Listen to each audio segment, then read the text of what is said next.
మనకు డయాబెటీస్ అనేది ఇండియాలో చాలా ఎక్కువ శాతం ఉంది. India is the capital of diabetes అంటాము. అండ్ ఆల్మోస్ట్ మనం పాపులేషన్లో మన చైనాను కూడా అధిగమించాము. ఆల్మోస్ట్ 1 in 4, 1 in 3 ఇండివిజువల్స్కి డయాబెటీస్ వచ్చే అవకాశము ఉండే అవకాశం ఉంది. అందుకని డయాబెటీస్ అనేది ఎవరికైతే ఈ రిస్క్ ఎక్కువగా ఉంటుందో, ముఖ్యంగా ఎక్కువ రిస్క్ ఫ్యాక్టర్స్ అంటే రిస్క్ ఎవరికి ఎక్కువ ఉంటుంది డయాబెటీస్ రావడానికి చూస్తే ఒబేసిటీ ఉన్న వాళ్ళకి, వెయిట్ ఎక్కువ ఉన్న వాళ్ళకి, దాంతోపాటు వాళ్ళ యొక్క ఫుడ్ హ్యాబిట్స్, లైఫ్ స్టైల్, వాళ్ళ యొక్క ఫుడ్ హ్యాబిట్స్ అనేది ప్రాపర్గా లేకున్నప్పుడు, తర్వాత ఫిజికల్ యాక్టివిటీ తక్కువ ఉన్నప్పుడు, జెనెటికల్గా ఫ్యామిలీలో కొంత హిస్టరీ ఉన్నప్పుడు, ఇవన్నీ కూడా కారణాలుగా ఏర్పడతాయి డయాబెటీస్ రావడానికి. అయితే ఈ డయాబెటీస్ ఎస్పెషల్లీ టైప్ 2 డయాబెటీస్ అనేది లక్షణాలు ఏమైనా ఉంటాయా, ఎలా కనుక్కోవచ్చు అని చూసినట్టయితే ఇది లక్షణాలు అనేవి అందరికీ ఉండాల్సిన అవసరం లేదు. మనం ఇప్పుడు చెప్పుకునే లక్షణాలు ఏవైతే ఉన్నాయో కొంతమంది 20-30% కానీ కొంత 40% ఉండే అవకాశం ఉంది. మిగతా వాళ్ళకి ఈ డయాబెటిక్ యొక్క లక్షణాలు ఉండకపోవచ్చు. అంటే రెగ్యులర్గా ఏదో హెల్త్ చెకప్ చేస్తున్నారు, ఏదో ఇంట్లో చెక్ చేసుకున్నారు, వాళ్ళ పేరెంట్స్కి ఏదో ఉందని, వారు ఇంకేదైనా ఉద్దేశంతో చూసుకుంటే షుగర్ బయటపడే అవకాశం ఉంది. ఇది చాలా నేను గమనిస్తూ ఉన్నాను. ఈ ముఖ్యంగా చూసినట్టయితే యంగ్ జనరేషన్స్ 20s, 30s కానీ 40sలో వాళ్ళకి ఎక్కువగా సిమ్టమ్స్ కూడా ఉండట్లేదు. చాలా తక్కువ శాతం మందిలో లక్షణాలు ఉంటున్నాయి. సో ద బెస్ట్ వే ఏంటంటే అట్లీస్ట్ 20 దాటినప్పుడు అట్లీస్ట్ ఇయర్లీ వన్స్ డౌట్ ఉన్నప్పుడు షుగర్ చెక్ చేసుకోవడం వల్లే మనం ఎర్లీగా డిటెక్ట్ చేయొచ్చు. అయితే ఏమైనా లక్షణాలు ఉన్నాయా, గుర్తుపట్టొచ్చా అని జాగ్రత్తగా ఆలోచిస్తే ఎస్, కొన్ని లక్షణాలు ఉంటాయి. ముఖ్యంగా చూసినట్టయితే దాహం ఎక్కువ వేయడం, తర్వాత మూత్రం ఎక్కువ విసర్జన చేయడం, ఫ్రీక్వెంట్గా అర్జెంటుగా యూరిన్కి వెళ్ళడము, అలాగే కాళ్ళలో తిమ్మిళ్ళు, మంటలు ఏమైనా రావడము, అలాగే ఇన్ఫెక్షన్స్ రావడం, ఎస్పెషల్లీ యూరిన్ దగ్గర ఇన్ఫెక్షన్స్, లేడీస్ అయితే లేడీ పరంగా ఈ జెనెటివ్ యూరినరీ ఇన్ఫెక్షన్స్, ఫంగల్ ఇన్ఫెక్షన్స్ రావడము. సో వాళ్ళ ఈ ఇన్ఫెక్షన్స్ వస్తున్నప్పుడు, యూరిన్ పరంగా ఇన్ఫెక్షన్స్ కానీ జెనెటల్ ఇన్ఫెక్షన్స్ వస్తున్నప్పుడు డయాబెటిక్ ఉందేమో అనేది చెక్ చేయించుకోవాలి. బరువు తగ్గుతూ ఉన్నారు, నీరసంగా ఉన్నారు, అప్పుడు కూడా షుగర్ అనేది చెక్ చేసుకోవడం అవసరం. దాంతోపాటుగా స్కిన్ మీద ఏదైనా ర్యాషెస్ కానీ లేకపోతే స్కిన్ ఏదైనా ఇన్ఫెక్షన్ రావడం, రిపీటెడ్గా బాయిల్స్ రావడం ఉన్నప్పుడు కూడా ఒకసారి షుగర్ చెక్ చేసుకోవడం అవసరం. సో ఈ విధంగా ఈ లక్షణాలు ఏవైతే ఉన్నాయో ఇవి అందరిలో ఉండాలని కాదు, బట్ ఈ 30-40% వరకు కూడా ఉండొచ్చు. బట్ ఈ లక్షణాలు లేకపోతే షుగర్ లేదు అని చెప్పడానికి లేదు.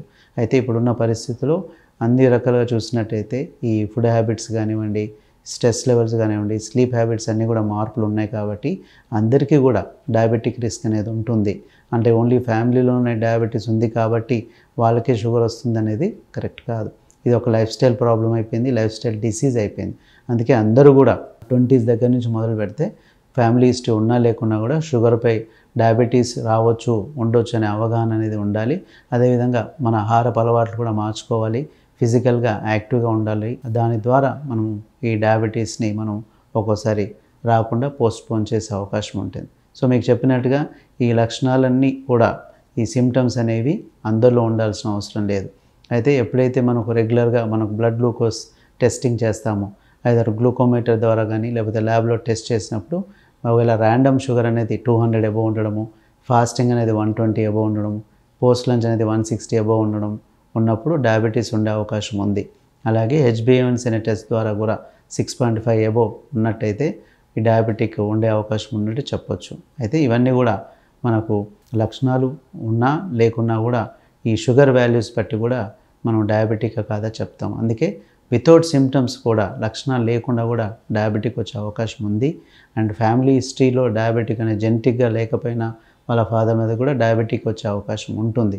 ఎందుకంటే మనం యొక్క లైఫ్ స్టైల్ చేంజెస్ బట్టి కూడా డయాబెటీస్ వచ్చే అవకాశం ఉంది. సో అటువంటి వాళ్ళు లక్షణాలు లేవు కాబట్టి నాకు షుగర్ ఉండదేమో, ఫ్యామిలీలో ఎవరికి లేదు కాబట్టి నాకు షుగర్ రాదేమో అనుకోవడం కరెక్ట్ కాదు. ఎందుకంటే ఈవెన్ యంగ్ జనరేషన్ కూడా ఈ డయాబెటీస్ వల్ల ఎఫెక్ట్ అవుతున్నారు. అందుకే మనకు కొంచెం డౌట్ ఉన్నా లేకపోతే మన యొక్క లైఫ్ స్టైల్ పరంగా చూసినా ఇబ్బందికరంగా ఉన్న, మన హ్యాబిట్స్ ప్రాపర్గా లేకపోయినా షుగర్ అనేది చెక్ చేసుకోవడం అవసరం. ఎందుకంటే అంత కామన్గా ఉంది కాబట్టి. సో బ్లడ్ గ్లూకోజ్ చేసుకోవడం ద్వారా నేను చెప్పిన వాల్యూస్ ఒకవేళ ఉన్నట్టయితే అది డయాబెటిక్ కిందకే వస్తుంది. కొంతమందికి డయాబెటిక్ కాకుండా ప్రీ డయాబెటిక్లో కూడా ఉంటారు. వాళ్ళు కూడా ఇంకా ఎక్కువగా జాగ్రత్తగా ఉండాలి. ఎందుకంటే వాళ్ళ ప్రీ డయాబెటీస్ నుంచి డయాబెటిక్ వచ్చే అవకాశం ఇంకా ఎక్కువ శాతం ఉంటుంది. ప్రీ డయాబెటిక్ అనే వాళ్ళకి కూడా ఈ ఫాస్టింగ్ బ్లడ్ షుగర్స్ 100 to 120 లోపు ఉంటాయి. పోస్ట్ లంచ్ అనేది 120 to 140 లోపు ఉంటాయి. HbA1c అనేది 5.8 to 6.5 లోపు ఉంటుంది. సో ఈ ప్రీ డయాబెటిక్ కేటగిరీ కూడా వాళ్ళకి లక్షణాలు ఎక్కువ ఉండకపోవచ్చు, బట్ ఈ ప్రీ డయాబెటిక్ వాళ్ళు ఎక్కువ రిస్క్ ఉంటుంది డయాబెటిక్ రావడానికి. సో వాళ్ళు ఇంకా ఎక్కువ జాగ్రత్తలు తీసుకోవాలి, ఎక్కువగా ఫిజికల్ యాక్టివిటీ, ఫుడ్ హ్యాబిట్స్ ఎక్కువ చూసుకోవాలి, అండ్ ఫ్రీక్వెంట్గా అట్లీస్ట్ 6 monthsకి ఒకసారి నా షుగర్ చెక్ చేసుకోవాలి. ఈ ప్రీ డయాబెటిక్ అనేవాళ్ళు మన ఇండియాలోనే మిలియన్స్లో ఉన్నారు. సో వాళ్ళందరూ కూడా డయాబెటిక్ రిస్క్ ఎక్కువ ఉంటుంది కాబట్టి, డయాబెటిక్ రావడానికి అవకాశం ఉంది కాబట్టి అశ్రద్ధ చేయకుండా మన ఈ యొక్క అలవాట్లన్నీ కూడా ఈ లైఫ్ స్టైల్ చేంజెస్ చేసుకుంటే ఖచ్చితంగా డయాబెటీస్ అనేది రాకుండా చేసుకోవచ్చు. సో ఏదేమైనా ఎప్పుడైనా సరే సిమ్టమ్స్ ఉంటేనే డయాబెటిక్ ఉండాలి, ఆ లక్షణాలు లేకపోతే డయాబెటీస్ లేదు అనుకోవడం కరెక్ట్ కాదు. సో డౌట్ ఉన్నప్పుడు ఖచ్చితంగా చెక్ చేసుకోండి.